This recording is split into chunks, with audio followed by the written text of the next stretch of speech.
Hey, good morning everyone. How's it going? Hope you enjoyed your weekend. So what am I working on now? Well, I'm going to be taking apart that 2.4 liter that came out of that Pontiac G5. I probably misquoted it as a Cobalt. It's the same vehicle. This is the one that ingested the water and blew it up. I went on about cold air intakes and how they're really not worth it for the most part unless you do other things.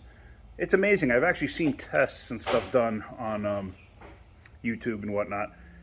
And I seen dyno tests done by one guy, and he claimed whatever it was, 10 horsepower or 12 horsepower, but he had the hood open the whole time. That's an invalid test. Then I saw another one where a guy had like one of those in-car things where he took the stock air cleaner out and he put in this eBay or whatever cold air intake, and he showed on the computer thing that he mounted to the dashboard, he showed that he gained like 40 horsepower. Yeah, okay. That stuff doesn't happen. Let's get in the real world. I mean, the only way that thing would have gained 40 horsepower is if he had an air filter with like a plastic bag wrapped around it in there, and he never showed the air filter. I mean, he never showed the air filter to begin with, so whatever. But you do what you want to do. It's your car. So anyway, this is the one that ingested the water. I'm just getting around to it now so we can get this thing out of the shop. It's just been sitting in a corner, and I've been wanting to take it apart, and now I actually have time to do it. So I'm not going to cover every aspect of taking this apart because this is just going to be a rip apart because this thing's junk. So I'm going to rip it apart right now, and I'm going to highlight what I need to do, or highlight certain portions of this, I should say. So let me show you the motor. Now this is that motor. Remember, I had to take the pan off because the thing was locked, and I'm pretty sure I unbolted some connecting rods and stuff like that. So I figured let's start on the top and let's rip the coils out, and then we're going to take the valve cover off. So like I said, this is just going to be a rip and tear disassembly.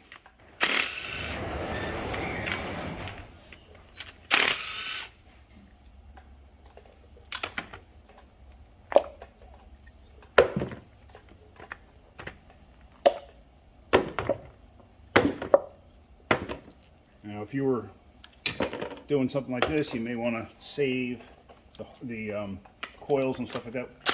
We wind up with so much of that stuff. It's like, to hold on to it, it's just, you wind up taking up so much space. So at that point, you may as well just throw it out. So, now we got valve cover bolts.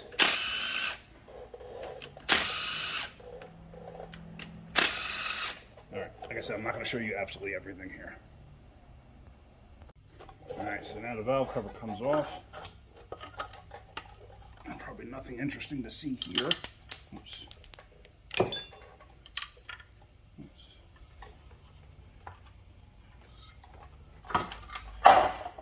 Nah, nothing of consequence here. So I'm going to probably just wind up cutting the timing chain because I really don't care. I got to take that front cover off. So let me rip the front cover off. But yeah, I can't see anything of consequence in here. So let me yank the spark plugs out first, and then we're going to take the front cover and that off. So now, never use a gun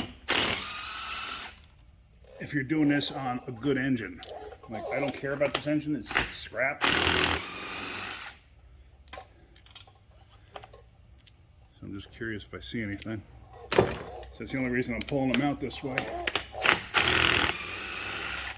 I've seen people use guns to loosen and tighten spark plugs.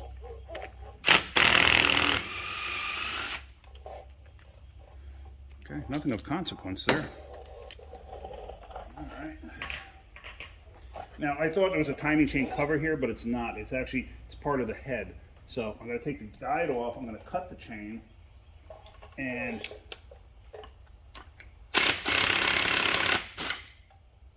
coming off? Yeah.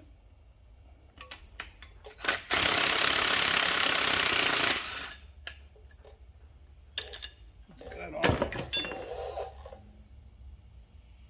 Actually, I might be able to take all the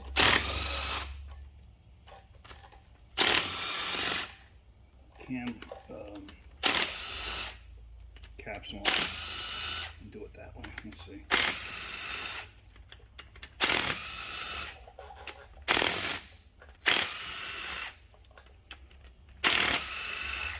like I said, I'm doing this in a manner because I don't care about it. I would never take anything apart this way if it was something that had to be rebuilt or I cared about. This I don't care about.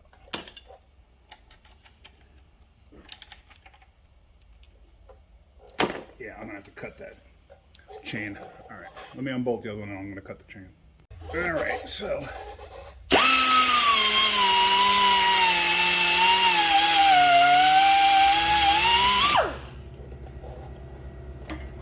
That's all. Chain is off. Oh, you gotta take the gear off anyway. You can get the gears off. All right, let me get my gun so I can take the bolts out of the end. Yeah, and take those off. It won't clear because the cylinder head actually goes inside this groove here, so I don't have enough room to get it out. All right, let's get that off now. So as you see, I got a pair of vice grips on there. If this was something you were saving, never use vice grips on like a camshaft or whatever. I've seen people do this, and I've seen camshafts actually split. Because after a while going down the road, that mark that's created by the vice grips can actually be a weak point.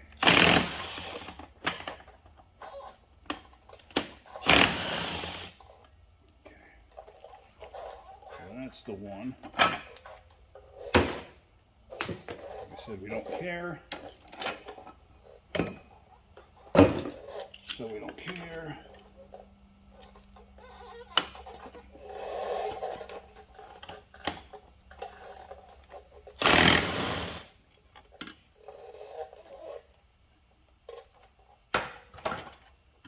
Again, we don't care. So we don't care. And then obviously if you were taking this thing apart as a motor you're going to rebuild, you got to keep stuff like this in order. The rocker arms, can you see that? Yeah, these rocker arms and that. You got to keep stuff like this in order because they do wear in place. They wear to the camshaft. They wear to the lifter. So here, this is all coming out. But like I said, this is all garbage. So I don't really care. And then at the end, these are your lifters. These don't ride on anything. They sit in a pocket. And basically, the rocker arm acts like a seesaw, with one end of the seesaw pushing down on a valve. The other end of the seesaw is on this lifter, or tappet, whatever you want to call it. This is basically a hydraulic, like, shock. And it does take up a little bit of slack that might wind up in there, and it keeps a certain amount of preload in place. I don't have to take the rest out, really. All right, so let me get 15. So I think it's a 15.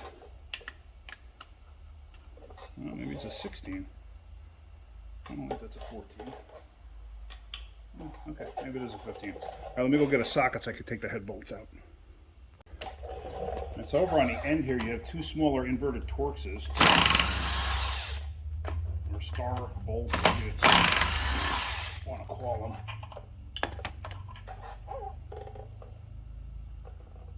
That style. Let's see if the light helps. Might help a little bit. Alright, so those two are out.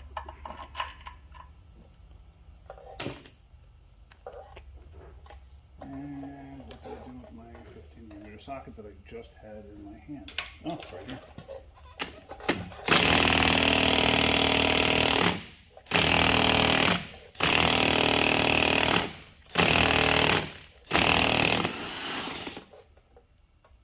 Fully charged.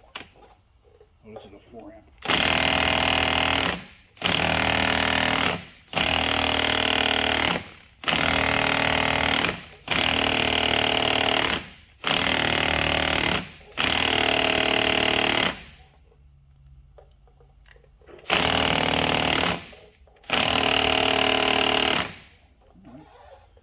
That was not happy.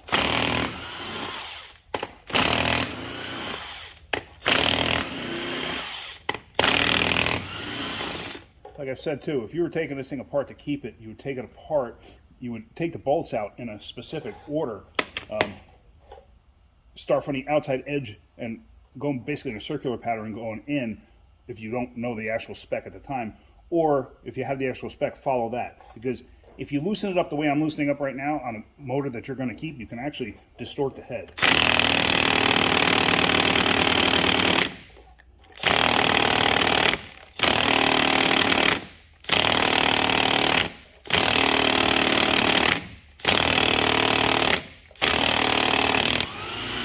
Wow.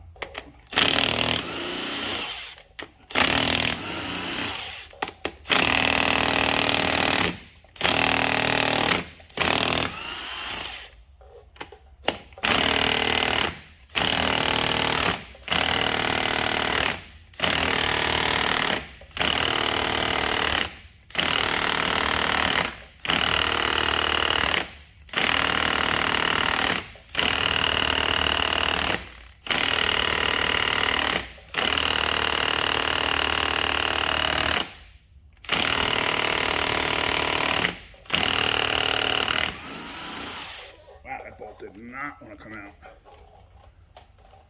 It's amazing how some, woo, that's hot. How some bolts just manage to be tighter than others. Now before you reinstall a head bolt, make sure, because sometimes what happens is they neck. In other words, they get like an hourglass shape to them. You know, sometimes they specifically say do not reuse the head bolts. Sometimes they tell you you can reuse them, just got to check it for necking. Alright. So, where, oh where, that's my little pry bar going. Oh where can it be? There.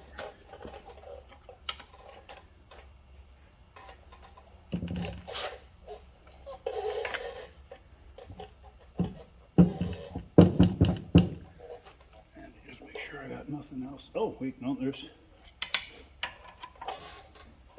two more of those bolts.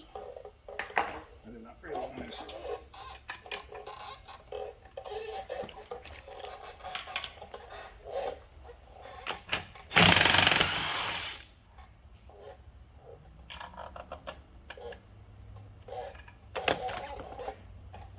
Now this one over on this side is kind of hidden by the timing chain guide, but since we don't care, we're just breaking the timing chain guide.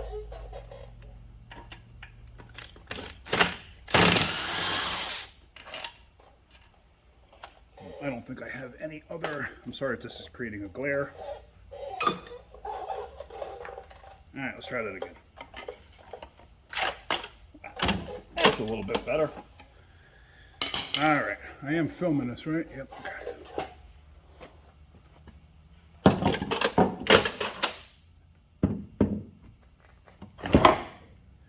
Alright. What do I see?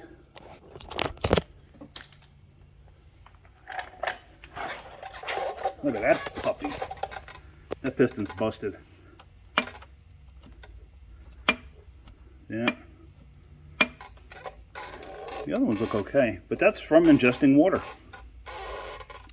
It's from ingesting water. It wound up smashing the head too. So let's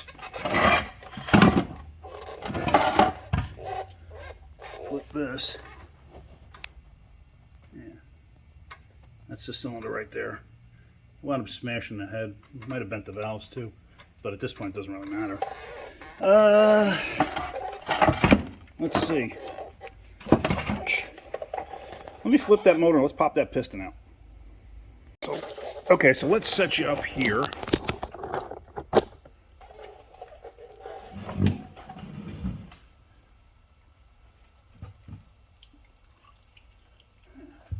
a little bit of coolant left.